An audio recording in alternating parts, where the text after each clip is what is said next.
칠흑 같은 어둠이 내려앉은 선산의 야산, 정막을 깨는 것은 짐승의 울음소리가 아니라 땅을 파헤치는 날카로운 삽질 소리였습니다. 여러분, 한번 상상해보세요.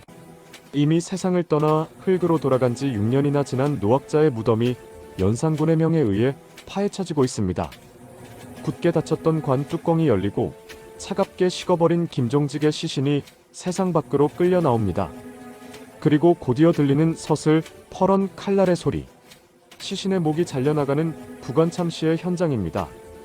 당대 최고의 지성이자 수많은 제자의 정신적 지주였던 전필제 김종직. 그는 왜 죽어서까지 이런 참혹한 수모를 당해야 했을까요? 이는 단순히 개인의 복수를 넘어 권력이 진실을 어떻게 난도질할 수 있는지를 보여주는 조선 역사상 가장 끔찍한 장면 중 하나입니다.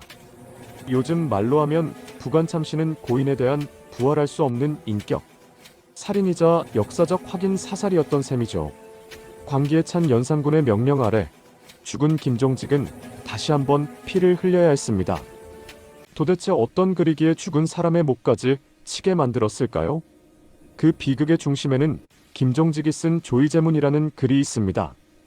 겉으로 보면 중국 초나라의 어린 임금, 의제가 항우에게 살해당한 것을 슬퍼하는 아주 평범하고 우아한 제문처럼 보입니다.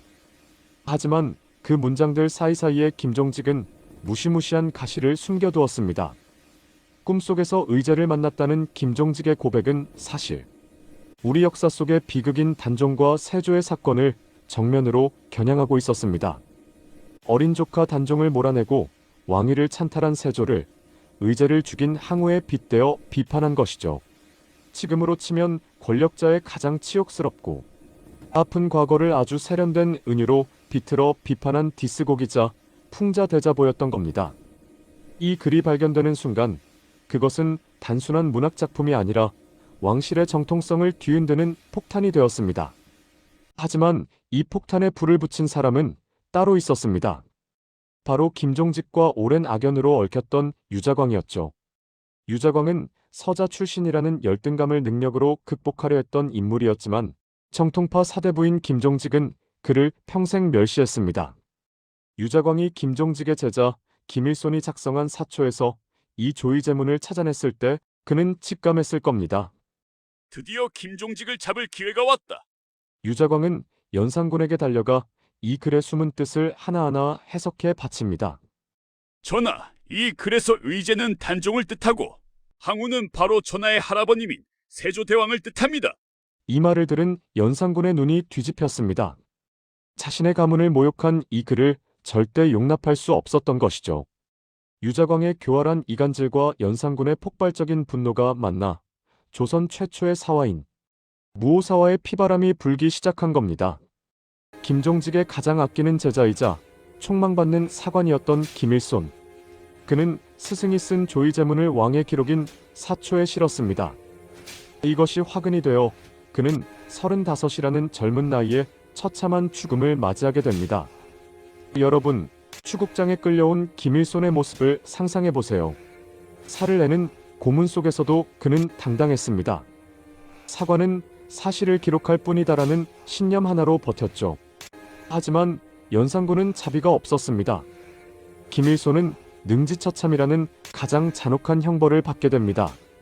몸이 찢기는 고통 속에서도 그는 끝까지 스승 김종직의 명예를 지키려 했을까요? 아니면 자신이 믿었던 역사의 정의가 무너지는 것을 보며 절망했을까요? 김일손의 죽음은 조선의 선비, 정신이 권력의 칼날 아래 어떻게 꺾였는지를 보여주는 뼈아픈 기록입니다. 스승의 글을 세상에 알린 대가로 그는 자신의 목숨뿐만 아니라 가문의 멸문지화까지 감당해야 했습니다. 잠시 여기서 이야기가 흥미로우시다면 구독과 좋아요 한 번씩만 부탁드립니다. 김일손뿐만이 아니었습니다. 김종직의 문화에 있던 수많은 선비가 줄줄이 엮여 들어갔습니다. 권오복, 이목 등 청년 학자들이 형장의 이슬로 사라졌고 살아남은 이들은 먼 곳으로 귀향을 떠나야 했습니다. 조정은 온통 피냄새로 가득 찼고 선비들의 당당했던 목소리는 공포 아래 잠겼습니다. 이것이 바로 무오사화의 실체입니다. 김종직이라는 거대한 나무를 쓰러뜨리기 위해 그가지와 잎사귀들까지 모조리 불태워버린 사건이죠.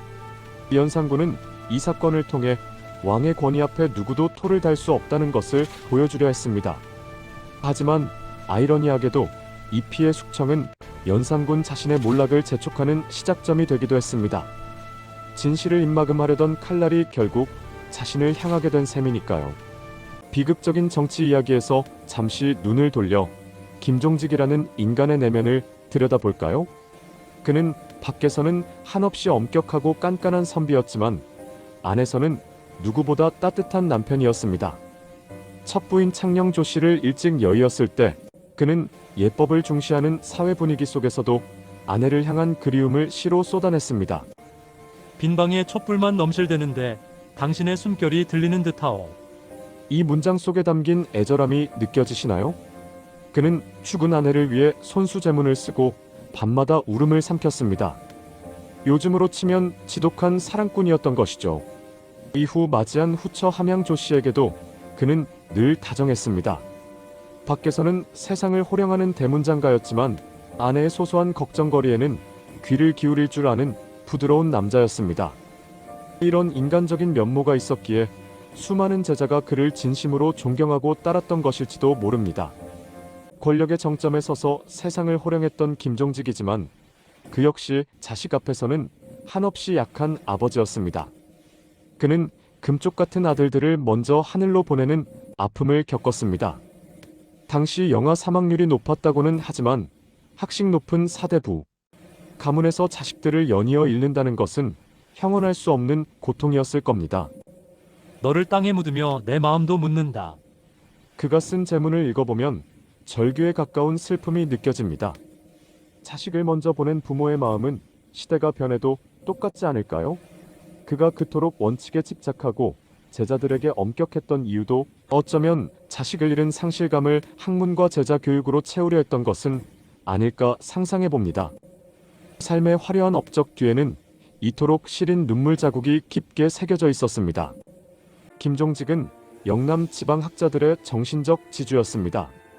그가 한양으로 올라오자 수많은 영남의 선비들이 그를 따랐는데 이를 영남 사림이라고 부릅니다. 요즘 말로 하면 지방에 실력 있는 학파가 중앙 정치를 장악하러 올라온 격이죠. 그의 강의는 요즘 일타 강사의 강의처럼 인기가 대단해서 문화생이 되기 위해 줄을 서는 진풍경이 벌어지기도 했습니다. 하지만 이 거대한 팬덤은 기존 권력층인 훈구파에게는 큰 위협이었습니다. 굴러온 돌이 박힌 돌 뺀다는 말처럼 실력과 도덕성으로 무장한 김종직의 제자들은 훈구파의 비리를 사사건건 비판했죠. 결국 조이제문 사건은 기득권 세력이 자신들의 밥그릇을 지키기 위해 신흥 세력을 제거한 고도의 정치적 기획이기도 했습니다. 김종직은 그 거대한 싸움의 한복판에 서 있던 상징적인 깃발이었습니다. 만약 김종직이 현대에 살았다면 그는 아주 영향력 있는 지식인 인플루언서나 내부 고발자가 되었을지도 모릅니다. 조이제문은 직접적으로 대상을 언급하지 않으면서도 누구나 그 대상이 누구인지 알 수 있게 만드는 치밀한 비유법을 사용했습니다. 요즘으로 치면 현직 대통령의 정통성을 비판하는 내용을 담은 은유적인 글을 자신의 SNS에 올렸는데 이것이 사내 게시판인 사초에 실리면서 국가적인 스캔들로 번진 상황과 비슷합니다. 김종직은 붓이라는 도구로 권력의 도덕성을 감시하려 했지만 권력은 칼이라는 도구로 그를 응징했습니다. 미디어의 힘이 칼보다 강하다고들 하지만 조선시대에는 칼의 힘이 훨씬 더 즉각적이고 잔혹했음을 우리는 잊지 말아야 합니다. 김종직의 생애에서 유자광은 절대 뺄 수 없는 인물입니다. 두 사람의 대결은 금수저와 흑수저의 대결로도 볼 수 있습니다. 김종직은 명문가 출신의 정통파 엘리트였고 유자광은 서자 출신으로 능력은 뛰어나지만 늘 차별받던 야심가였죠. 전해지는 이야기에 따르면 김종직이 함양 군수로 있을 때 유자광이 쓴 시판을 떼어내 불태워버렸다고 합니다. 서자 주제에 어디서 감히 학문을 논하느냐는 무언의 경멸이었을까요? 이 작은 사건이 유자광의 가슴에 깊은 대못을 박았고 훗날 김종직의 시신을 파헤치고 제자들을 죽이는 거대한 복수국의 씨앗이 되었습니다. 사람의 마음을 얻지 못한 원칙이 얼마나 위험할 수 있는지를 이 두 사람의 악연이 보여줍니다. 김종직은 공직 생활 내내 결벽증에 가까운 청렴함을 유지했습니다. 지방관으로 나갔을 때도 백성들의 세금을 줄여주고 교육을 장려하며 선정을 베풀었죠. 요즘 말로 하면 청문회 프리패스 후보였습니다.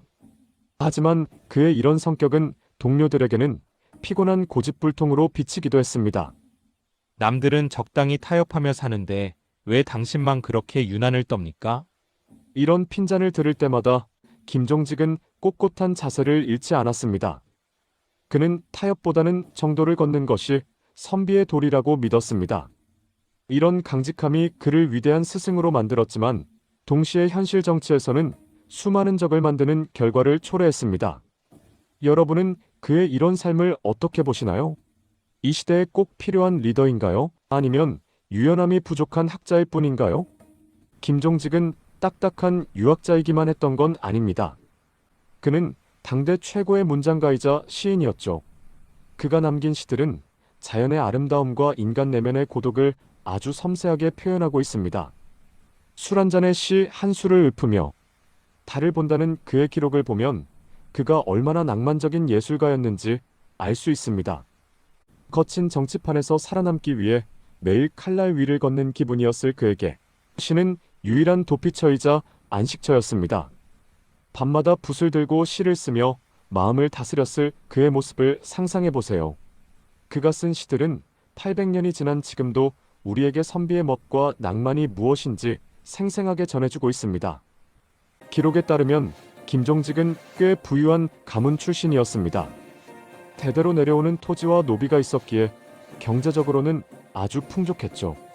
하지만 그는 자신의 부를 개인의 영달을 위해 쓰지 않았습니다.